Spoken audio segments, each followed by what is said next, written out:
पूछो कहाँ बात रहे हो? ओए, मैं किनारे आवाज देता बढ़िया। रुक जाओ।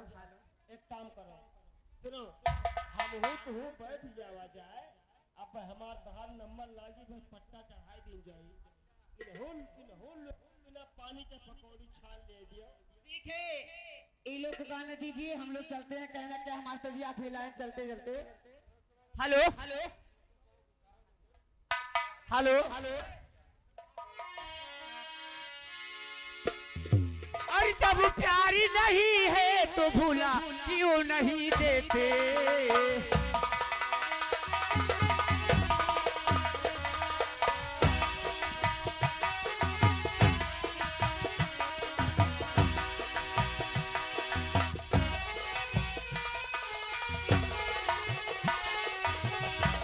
जब प्यारी नहीं है तो भूला क्यों नहीं देते।